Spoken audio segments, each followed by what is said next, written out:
Mbak Skar, bisa tolong kesini sebentar? Silakan duduk, Mbak. Mbak Skar boleh minta tolong ambilin satu dokumen di loker nomor 11. Baik, Pak.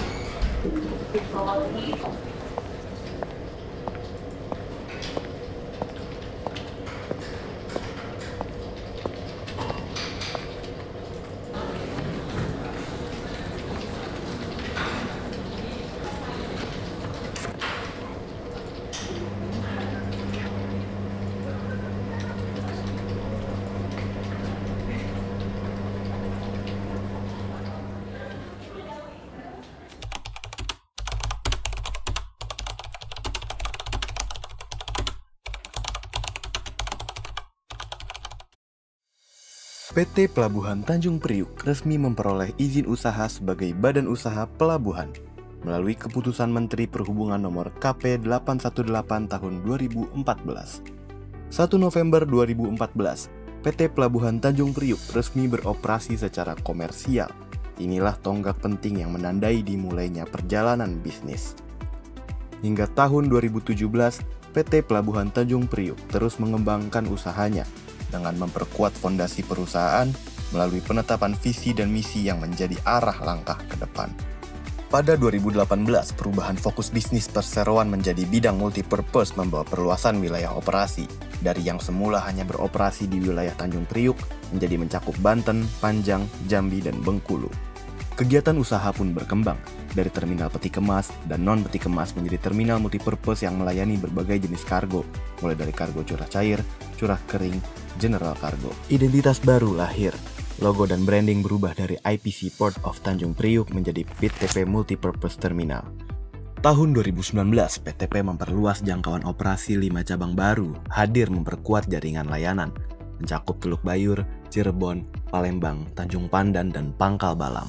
Pada tahun 2020, dalam menghadapi tantangan pandemi COVID-19, PT Pelabuhan Tanjung Priuk terus beradaptasi dan berinovasi. Perusahaan membentuk 3 klaster bisnis strategis, Optimize Existing Business, Full Handle Non-Container Cargo IPC Group, dan Expand Business Beyond IPC. Langkah ini menjadi wujud ketangguhan perusahaan dalam menjaga kesinambungan layanan di tengah situasi yang penuh tantangan. Di saat yang sama, PTP memperluas kiprahnya dengan mengoperasikan pelabuhan multipurpose di Pontianak. Pada tahun 2021, Presiden Jokowi meresmikan penggabungan Pelindo. Saya resmikan penggabungan Pelindo 1, 2, 3, dan 4 menjadi PT Pelindo.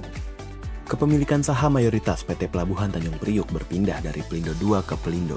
Bersamaan dengan itu, lahir subholding PT Pelindo Multiterminal atau SPMT, dan wilayah operasi PTP bertambah dengan Terminal Kijing. Di tahun 2022, pemegang saham mayoritas beralih dari Pelindo ke PT Pelindo Multiterminal. Fokus bisnis menjadi Operation and Maintenance. Dan identitas baru diperkenalkan, PTP Terminal Non-Peti Kemas. PT Pelabuhan Tanjung Priuk resmi mengoperasikan 11 cabang pelabuhan di seluruh Indonesia. Tanjung Priuk, Banten, Cirebon, Panjang, Palembang, Tanjung Pandan, Pangkal Balam, Bengkulu, Jambi, Teluk Bayur, dan Pontianak.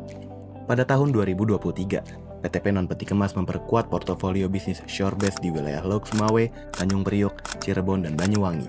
Selain itu, standarisasi sistem operasi diterapkan melalui Pitos M di seluruh cabang.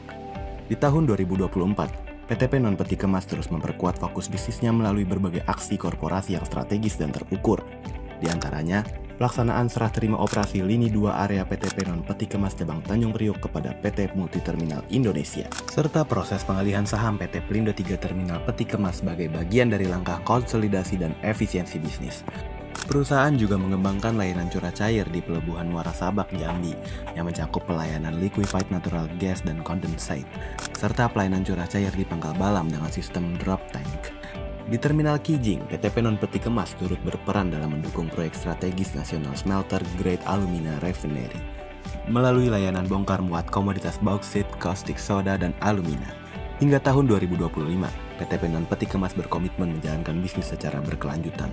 Penyesuaian tarif Port Facility Service telah dilakukan di berbagai cabang, di antaranya Cirebon, Teluk Bayur, Panjang, Banten, dan Palembang, sebagai upaya menjaga keseimbangan antara kualitas layanan dan daya saing usaha. Di seluruh wilayah operasinya, perusahaan secara konsisten melakukan penguatan infrastruktur dan suprastruktur, serta menumbuhkan awareness K3 yang dijalankan secara berkelanjutan.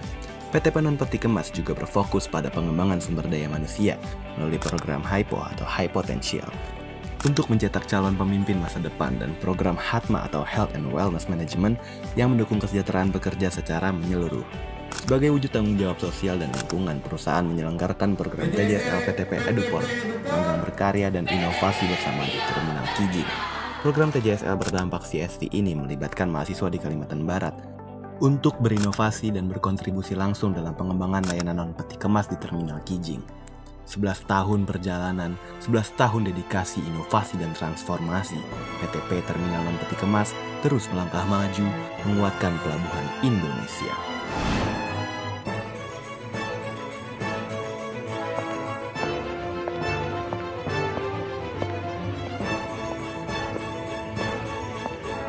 Berikut Pak.